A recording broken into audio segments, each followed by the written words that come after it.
So for those of you who don't know, global tournaments are getting a pretty interesting change, which is definitely a pretty controversial decision on Clash Royale's part, with their ultimate goal of course being to increase the stakes of global tournaments so that they can become just a little bit more competitive. First things first, there will now only be one global tournament each season, so make sure you make the most of it. However, with that means that the rewards of the tournaments are going to be going up. Even with just the free rewards, reaching 10 wins in this tournament will get you 4 trade tokens as well as 35 gems. Finally, and here's the cool part, if you're one of the players that can finish top 100 in these tournaments, you not only get a spot in the Global Tournament Hall of Fame, which I believe will be added to News Royale, but in addition to that, you also get an exclusive super limited emote. And I mean, just look at this beauty. Now, don't worry, this same emote will be available for every single future global tournament as well. So if you don't get it this month, well, I guess there's always the next. Anyways, with these global tournaments now being much more high staked, I feel pretty obligated to showcase some of the best decks to run in this meta to help you get as many of those rewards as you possibly can. Most of these decks are on the easy side to pick up, so hey, if you find one that you like, deck links will be down in the description and see how it goes. So without further ado, let's get right into the list.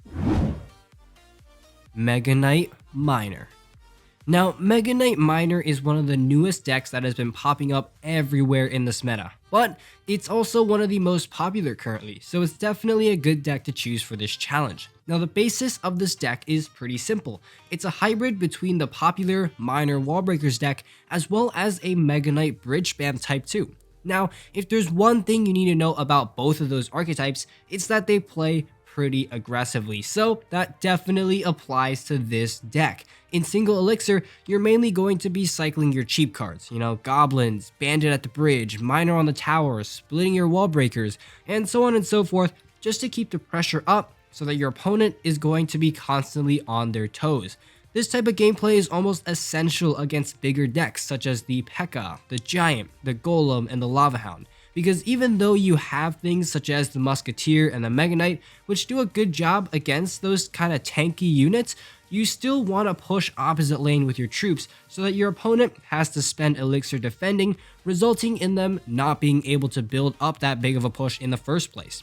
Against other cheaper cycle decks, however, you have to change up your game plan a little bit. I like to adopt more of a beatdown style of play, playing that Mega Knight in the back behind my King's Tower in an attempt to completely steamroll your opponents with a big push. Now, one of the biggest weaknesses of this deck, however, is that there is no big spell. Therefore, make sure you finish those towers off before moving on.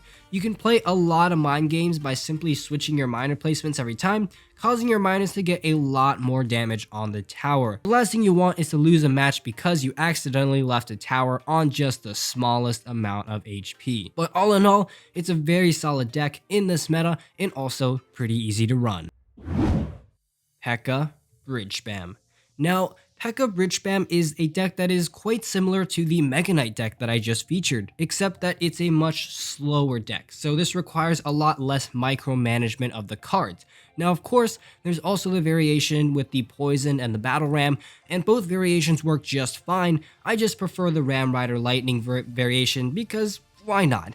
Anyways, with this deck, you'll usually start off pretty slowly, maybe playing a bandit at the bridge if you feel like it, but honestly, I just like to wait for my opponents to make the first move. This is because this Pekka deck has 2 factors in it. The first factor is control. The control archetype means that you're focusing on your side of the arena, using your towers to make positive trades on defense and then counter pushing with an elixir advantage. Troops such as the Pekka, the Magic Archer, and even the Ram Rider excel on defense and provides a lot of survivability for a future counter push. Now, of course, the other aspect of this deck is Bridge Spam. This is the high pressure element of this deck, particularly the Bandit and the Ram Rider, which are fast moving troops that can connect to the tower very, very quickly. This part of the deck is used on a counter push, or alternatively, when your opponent makes a big commitment in the back, force your opponents to spend elixir defending, just like the other deck, to prevent them from building up a bigger push. You'll notice that this is a common theme among a lot of these decks that I'll share, as control-based decks are some of the most consistent decks and some of the most easy decks to learn. Graveyard. And moving right on to a different type of control deck, we have the Graveyard or Splash Yard or whatever you want to call it. Now this deck you will want to play rather passively. Of course, ideally I wouldn't make the first move, but I guess something such as an Ice Wizard in the back couldn't hurt, especially if your opponent really wants to wait that long. Next up, like I said with Pekka Bridge Spam, you're basically going to defend your opponent's pushes in single elixir. However, instead of high damage, heavy hitters to defend, this deck relies more on splash units, the Ice Wizard to slow units down on defense, the Baby Dragon, and the Bomb Tower, which combo with the NATO and shred your opponent's pushes. Also, never be afraid to play a defensive poison. I know a lot of people hesitate on that, but defensive poisons are super valuable, and against troops such as the Night Witch, it's going to be almost essential to defensive poison to take her out. Of course, after those defenses, counter push with that Graveyard if you have enough to tank for that push. However, make sure that you do not overextend when going on offense. Oftentimes, even using an aggressive poison may mean the death of you, because that's 4 elixir down the drain and a powerful defensive card out of cycle. Also, just like before, if your opponent makes a big commitment, Graveyard opposite lane. Something simple such as a Graveyard and a Bar Barrel will threaten to take your opponent's tower for just 7 elixir and force out a pretty big answer from the opponent. Also note that although the poison spell shuts down Graveyard pretty well, it still usually allows 2 to 3 skeleton hits onto the tower. So if you can just keep getting those Graveyards on the tower again and again, eventually your opponents will slowly but surely begin to fall. Golem. Oh boy, it's time to bring out the big guns. Golem Beatdown has definitely made quite the recent return. Even with the slight Night Witch nerf, she's still very effective in beatdown decks, as those 4 death spawns are super duper valuable. So, as with the name Beatdown, the goal is to have an elixir advantage to build up a massive golem push that just steamrolls the opponent. And to do that, you need, of course, a good elixir advantage. So basically, we're going to put the control archetype on steroids. Not only are you trying to make a positive trade by defending units on your side, but you can also gain elixir by sacrificing damage on your own crown towers as well. And to do that, there's quite a few options. Ice Wizard and Baby Dragon can obliterate pushes. Goblin Cage has some high DPS that can make up for the recent Night Witch nerf. And the NATO can get you king activations for even easier defenses in the future. Anyways, on offense, again, the goal is to either Golem in the back or Night Witch in the back, followed by a Golem in front. In addition, on offense, the Tornado is also a card that can be used there, grouping up units for the Baby Dragon to splash out or dragging them into the Golem's death explosion. Lightning is just a card that screams value in this meta and can take out a lot of those annoying firecrackers, baby dragons, magic archers, you name it. Overall, this deck is probably the easiest of the 5 to pick up and play, so if you're looking for something like that, this may be the deck for you. Giant Sparky. Now, Sparky is a card that has seen a slight decrease in usages this month, but nevertheless, with the decrease of Lava Hound in this meta, Sparky can get even more value than ever.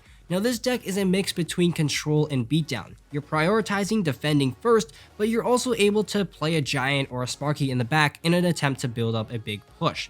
However, I don't like playing the Sparky in the back until you know exactly what deck you're facing. Instead, I'll usually only play the Sparky reactively. You know, if they play a decently heavy tank or a glass tank in the back, then yeah, I'll just go ahead and Sparky in that same lane. Other than that, Mini Pekka will do the job of the tank killer for the most part, being a much cheaper option while still being able to dish out a ton of damage. Also, Dark Prince can cover most of the swarms, so that pretty much rounds out your ground defense as well. Aside from that, again, just play like a control deck. Since this isn't an all-out heavy beatdown deck, you can't just like sack an entire tower for an elixir advantage and expect to be able to do that well. But instead, you should try and gain those positive trades on smart defense instead. Then counter push with a Giant if you have any supporting units that are rather healthy, or alternatively, you can Giant in the back to prep for a larger push. One trick I like to do is to Sparky in the back, and when they rush opposite lane, use the Giant to kite the units into the opposite lane to get completely blasted by the Sparky. Aside from that, Poison is really good at taking out magic archers and firecrackers, and it's pretty self-explanatory. Sparky is one of the easiest cards to play in the game, so combined with the right units, makes her a very deadly combo in this meta. So there we go, the top 5 decks that I would recommend you run in the upcoming global tournament. Now of course there are other decks that work well in this meta. Mortar, a few Expo variations, Hog Cycle, and Bridge Spam are all decks that see success, but this list tried to give you 5 decks that were relatively easy and quick to pick up, while still being very, very effective in this current meta. Again, the links to the decks will be in the description down below, but unfortunately guys, that's all I've got time for in today's episode. If you enjoyed, please leave a like down below, as well as a subscription to my channel. And as always, this is Legendaray, and I'm signing off. See you guys next time.